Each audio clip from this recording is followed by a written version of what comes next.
Jumpa lagi sobat, melanjutkan kisah panasnya bunga mekar untuk sobat semua. Selamat menikmati. Salam sejahtera dan bahagia untuk Anda keluarga. Salam budaya.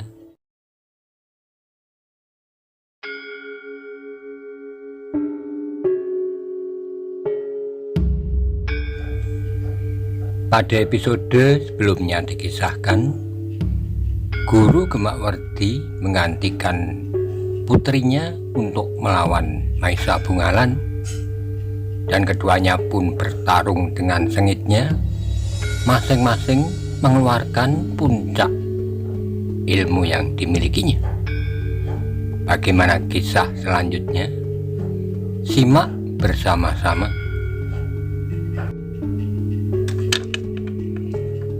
Itulah sebabnya maka Maisa Bungalan pun kemudian benar-benar telah menempatkan diri sebagai lawan dalam sebuah perang tanding. Sikapnya yang terpancar dari tekad yang pasti itu telah mengejutkan lawannya pula. Nampaknya anak muda itu menjadi semakin garang dan semakin keras. Sambil menggeram, Maisa Bungalan pun melompat dalam kesiagaan sepenuhnya. Ia tidak lagi sekedar menghindar dan mengelak. Ia tidak mau disakiti oleh lawannya, dan ia tidak mau menjadi tontonan karena pimpinan perguruan itu ingin menunjukkan kelebihannya di hadapan orang-orangnya. Yang terjadi kemudian adalah sebuah pertempuran yang sangat dahsyat. Betapapun tinggi ilmu Guru Gemakwerdi, namun yang dihadapinya adalah Maisa Bungalan. Meskipun masih muda, tetapi Maisa Bungalan adalah perasan dari ilmu yang tiada taranya. Ia adalah orang yang pernah membunuh pimpinan tertinggi di Mahibit yang menentang pemerintahan Singosari. Karena itu maka pertempuran itu pun telah menyala dengan dahsyatnya. Bagaimanapun juga, akhirnya kemarahan Maisa Bungalan telah digelitik oleh keadaan. Seolah-olah ia telah dihadapkan pada seorang yang dapat menentukan apa saja atas dirinya. Guru Gemakwerdi benar-benar terkejut menghadapi kenyataan itu, tetapi ia pun tidak dapat melangkah surut. Ia sudah bertekad untuk menunjukkan kelebihan perguruannya, namun lawannya pun telah bertekad untuk mempertahankan harga dirinya.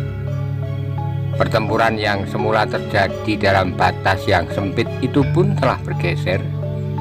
Semakin lama semakin luas, langkah mereka menjadi semakin panjang, dan kekuatan yang terlontar pun menjadi semakin besar. Hempasan serangan Maisa Bungalan seolah-olah telah menimbulkan angin pusaran. Setiap sentuhan serangan lawannya telah dibalasnya pula. Setiap kali keduanya telah terlihat dalam putaran yang membingungkan.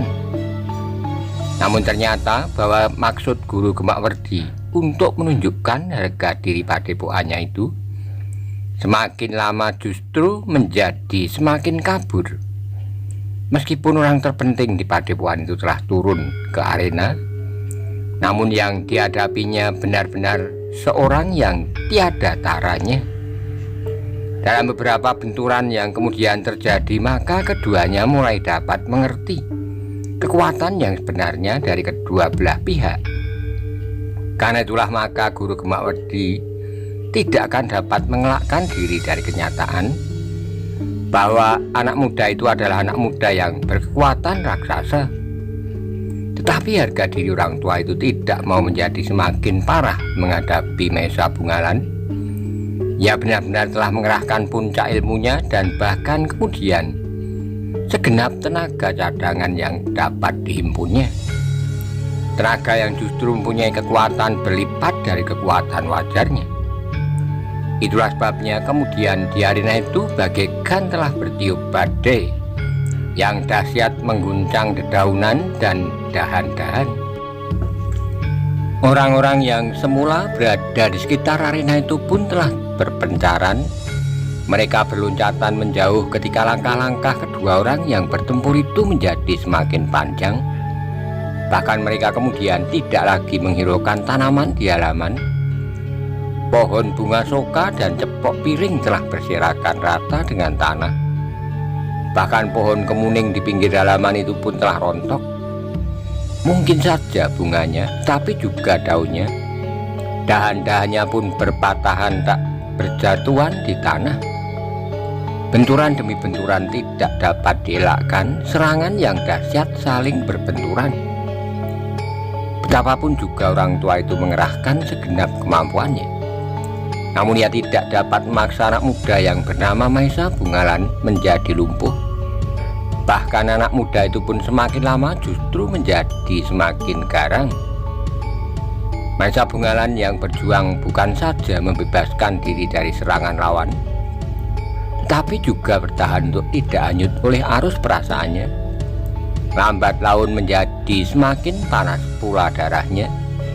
Ia masih jauh lebih muda dari Guru Gemak Werdi, sehingga karena itu maka jika orang tua tidak lagi mampu mengekang diri, apalagi Maesa Bungalan yang muda.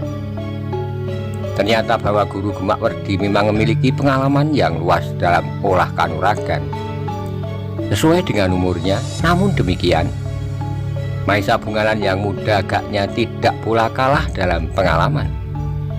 Maesa Bungalan adalah anak muda yang sudah terbiasa berpetualang, melihat daerah yang jauh dan menempuh perjalanan yang gawat.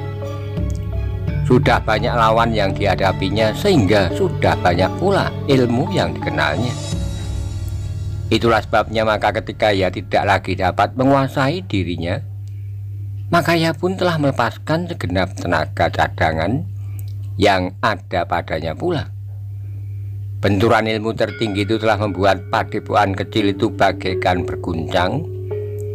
Dengan marah, Guru Gemak Werdi telah mempergunakan segenap kekuatan yang ada menyerang pada Maesa Bungalan. Dengan kelima jarinya yang rapat terbuka, namun Maesa Bungalan masih sempat mengelak. Dengan lompatan kecil, dengan cepat dan keras, Maesa Bungalan telah melontarkan serangan dengan kakinya yang berputar mendatar mengarah lambung.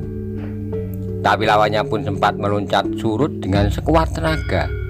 Lawannya mukul pergelangan kaki Maesa Bungalan, namun Maesa Bungalan tidak membiarkan kakinya kesakitan. Ia menarik kakinya dalam setengah putaran, kemudian tiba-tiba saja ia melenting seperti seekor belalang. Demikian cepatnya sehingga lawannya tidak sempat mengelak. Yang dapat dilakukannya adalah memiringkan tubuhnya dan menangkis serangan itu dengan sikunya. Benturan yang dahsyat tidak dapat dielakkan, agaknya Maesa Bungalan tidak lagi membatasi tenaganya. Karena itulah maka lontaran tenaga sepenuh kekuatannya telah mendorong lawannya beberapa langkah. Guru Gemak Werdi pun terhuyung-huyung karenanya. Hampir saja ia tidak berhasil menguasai keseimbangannya. Namun ketika Maesa Bungalan memburunya, ia berhasil melenting beberapa langkah. Demikian kedua kakinya menjejak tanah, maka ia pun telah bersiap-siap menghadapi segala kemungkinan. Maesa Bungalan yang memburunya telah melihat kesiagaan lawannya. Namun sekali lagi Maesa Bungalan berusaha membenturkan kekuatannya. Sekali dengan sepenuh kekuatan, ia melompat menyerang dengan kaki lurus mendatar. Lawannya tidak mau membenturkan kekuatannya, ia sempat mengelakkan sehingga Maesa Bungalan meluncur sejengkal di sisinya. Namun pada saat itulah justru orang tua itu telah berusaha menyerang Maesa Bungalan. Dengan hentaan jarinya yang rapat mengembang pada lambungnya, Maesa Bungalan mengeliat sehingga ia berhasil berkisar dari garis serangan lawannya. Namun lawannya sempat pula merubah arah tangannya sambil meloncat memburu. Maesa Bungalanlah yang kemudian tidak sempat mengelak, tapi ia menyadari serangannya datang ke dadanya. Sambil menarik tubuhnya miring ke kiri, ia mukul tangan lawannya. Tapi ternyata lawannya sudah memperhitungkannya, tangannya ditariknya, namun kemudian sikunya lah yang menyerang justru kening Maesa. Dengan sigap, Maesa Bungalan menahan serangan itu dengan tangan kirinya, namun ternyata serangan itu sangat kuatnya, sehingga meskipun sudah dilambari dengan tangan kirinya, namun serangan itu berhasil menyentuh keningnya. Serangan itu tidak membuat keningnya menjadi sakit meskipun kepalanya terdorong sejengkal. Namun sentuhan itu membuat hati Maisa Bungalan menjadi semakin panas. Itulah agaknya ia sama sekali tidak memberi kesempatan kepada lawannya. Sebelum lawannya menarik sikunya, maka Maisa Bungalan telah melompat ke samping, mengambil ancang-ancang dengan kecepatan yang luar biasa. Maka ia pun kemudian menghantam lawannya dengan punggung kepalan tangannya mendatar setinggi punggung. Serangan itu begitu tiba-tiba, lawannya berusaha untuk memiringkan tubuhnya dan menangkis serangan itu, tetapi ia terlambat. Meskipun bukan punggungnya, tetapi pundaknya lah yang telah terhantam oleh kekuatan Maisa Bungalan yang tiada taranya. Lawannya itu pun menyeringai kesakitan. Bahkan sekali lagi ia terdorong ke samping. Selagi ia masih terhuyung-huyung, maka kaki Maisa Bungalan sekali lagi bergeser, menghantam paha lawannya dari samping. Orang tua itu tidak lagi mampu mempertahankan keseimbangannya. Ia tidak dapat ingkar lagi bahwa ia harus jatuh berguling. Namun dengan sikapnya ia pun telah melenting berdiri dengan kesiagaan sepenuhnya menghadapi segala kemungkinan. Namun pada saat itu pula lah datang serangan Maisa Bungalan bagaikan badai menghantam gerumbul perdu di padang terbuka. Demikian dahsyatnya sehingga lawannya yang sudah berada di puncak kemampuannya itu tidak mampu bertahan lagi. Kekuatan Maisa Bungalan benar-benar kekuatan yang tidak terlawan. Meskipun Maisa Bungalan belum mempergunakan puncak ilmu pamungkasnya yang diterima dari ayahnya dan Maisa Agni yang telah luluh dalam dirinya, namun ternyata bahwa lawannya meskipun sudah tertahan oleh tangannya yang bersilang itu, telah melemparkannya beberapa langkah surut. Kemudian rasa-rasanya keseimbangannya pun telah lenyap, sehingga ia pun kemudian berputar sekali dan jatuh terjerembab. Yang terjadi itu benar-benar mengguncang dada setiap orang yang menyaksikan, terutama murid-murid dari perguruan Kenanga. Mereka harus melihat kenyataan bahwa gurunya terjatuh dan dengan susah payah berusaha untuk bangkit. Anak gadisnya yang berdiri termangu-mangu tiba-tiba saja telah meloncat maju sambil berkata lantang, "Kau tidak dapat dimaafkan lagi." Maisa Bungalan tertegun, apalagi ketika kemudian Gemak Werdi telah melangkah maju pula, diikuti oleh beberapa orang cantrik. Bahkan yang menguncangkan dada Maisa Bungalan adalah justru Makerti telah berdiri menghadapinya pula sambil berkata, "Yang kau lakukan adalah sudah keterlaluan, Maisa Bungalan. Aku adalah muridnya yang siap untuk menuntut balas." Maisa Bungalan berdiri tegak seperti patung, namun ia mencoba untuk melihat kenyataan yang mengepungnya. Murid-murid dari perguruan Kenanga, apa boleh buat? Tiba-tiba saja ia menggeram. "Aku bukan tontonan di sini, bukan pula sasaran untuk sekedar melepaskan kekecewaan karena kedunguan Gemak Werdi yang terjadi di Watan itu. Aku adalah Maisa Bungalan yang juga mempunyai harga diri seperti kalian. Jika semuanya memang tidak dapat dicegah lagi, maka harga diriku adalah nyawaku."